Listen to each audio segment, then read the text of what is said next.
সেদিন অটোতে করে মেইন রোডে যাচ্ছিলাম যে শপিং মলে যাব। তো আমার সামনের সিটেই একজন লুঙ্গি আর শার্ট পরা শ্রমিক মনে হয় একজন ভদ্রলোক উঠেছে। বয়স 55 কি 60 হবে। তো তার মুখ ভর্তি পান এবং হাতে এরকম আঙ্গুলে চুন দিয়ে খেতে খেতে সে মানে যাচ্ছিলেন আমার সাথে, এবং ওই পান খাওয়া অবস্থায় উনি মোবাইলে কথা বলছিলেন ময়মনসিংহের ভাষায়, যে যাইবাম খাইবাম এরকম করে। তো কথা বলার এক পর্যায়ে এমনিতেই বাইরে গেলে পেট্রোলের গন্ধ, গাড়ির গন্ধে, সাউন্ডে মানে একটু ভমিটিং একটা ভাব আমার আসে।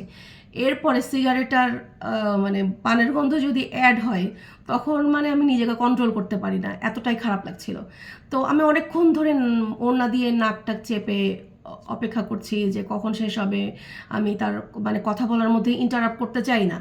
তো তার নন স্টপ কথা, এবং তার বিশেষ করে আমি দেখলাম যে যারা পান খায় তাদের পান খাওয়া অবস্থায় কথা বলা বেড়ে যায়, রসালো কথা, যে মুখ ভর্তি পান নিয়ে আর গেছিলাম খসলাঙ্গারে, একটু মজা এসি হ্যাঁ, তোর অনেক কিছু এরকম করে।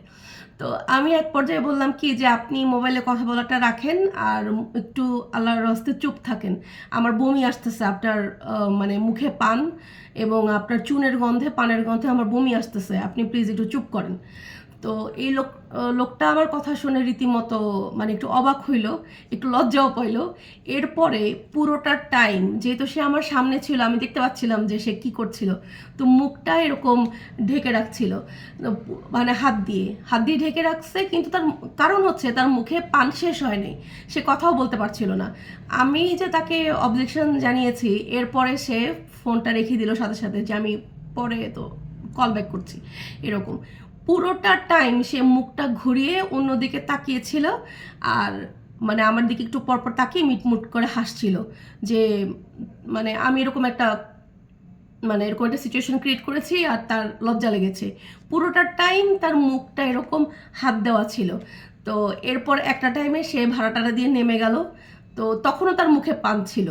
তো এরকম আমি পান খাওয়া লোকদের আমি দেখেছি। আমার পাশের সিটে একজন বসেছে, মনে হয় খুব সম্ভবত গার্মেন্টসে চাকরি করে। অটোতে তো বিভিন্ন রকমের মানুষ আসা যাওয়া করে, তো পাবলিক বাসের মতো, তো এখানে কিছু বলাও যায় না। তো ওনারা দুইজন উঠেছে, মানে মুখোমুখি বসায়, দুজনের মুখেই পান এবং রসালো ভরে এরকম, ওনারও হাতে চুন এবং মুখ ভর্তি পান, আর জানিস না আমার এই হয়েছে সেই হয়েছে এরকম করে করে খাচ্ছিল আর কথা বলছিল। তো আমি এক পর্যায়ে ওনাকে বললাম যে আপনার মুখে পানের গন্ধে আমি টিকতে পারছি না, প্লিজ আপনি কথা বলাটা বন্ধ করেন, আপনি দয়া করে পানটা শেষ করে তারপরে কথা বলেন। আমার কথা শুনে উনি অট্টহাসি হা হা হা বেডি কি কয় এরকম করে কতক্ষণ মানে তিরস্কার করে কতক্ষণ ওরা দুজন আর কি মানে আস্তে আস্তে কথা বলছিল।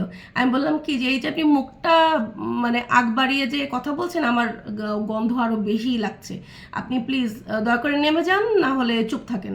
এরপরে উনিও মুখ ঘুরিয়ে অন্যদিকে মানে পান খাচ্ছিল আর কথা বলছিল, পরে একসময় নেমে গিয়েছে। তো এই হচ্ছে পান খাওয়া লোকের অবস্থা। তেমনি সিগারেট তো মানে খাই, পাবলিক বাস বা অটোতে সিগারেট খায়। সিগারেট যারা খায় ওই সময়ে এই লোকগুলোর মানে পুরুষত্ব বেড়ে যায়, মানে সিগারেট টানতেছে, মুখ দিয়ে ধোঁয়া বেরোচ্ছে, ধোঁয়ার আবার বিভিন্ন রকম ডিজাইন বেরোচ্ছে, নানান রকম মানে অঙ্গভঙ্গি তারা করছে, মানে ধোঁয়া কেন্দ্রিক আর কি, অন্য কিছু না। তো ধোঁয়া যখন বেরোচ্ছে তখন তারা মনে করছে কি স্যাটিসফ্যাকশন, মানুষ টয়লেট করলে যেরকম স্যাটিসফাইড হয়ে যায়, ওনারা ওরকম পান খেলে আর সিগারেট খাওয়া অবস্থায় কথা বললে আর ধোঁয়া টানলে এদের মানে পুরুষত্ব, এদের মানুষ হিসেবে এদের যে একটা বীরত্ব, সেই বীরত্ব প্রকাশ পায়। আমি এইসব লোক থেকে মানে অনেক দূরে থাকি, কারণ রাস্তাঘাটে গেলে এমনি অনেক সাউন্ডে কেমন জানি লাগে। আমি খুব শান্তিপ্রিয় মানুষ, এদের থেকে বরঞ্চ দূরেই থাকি। বরঞ্চ আমার পাশে যদি কেউ সিগারেট খেতেও চায় পাবলিক প্লেসে, অটোর মধ্যে বা মানে যে কোনো জায়গায়, আমি বলি যে আপনি মানে গাড়ি থেকে নেমে গিয়ে তারপরে আপনি পান খান বা সিগারেট খান, মানে যেটা আপনার ইচ্ছা। তো এইভাবে আর কি পথ চলতে হয়। বিচিত্র রকমের মানুষ।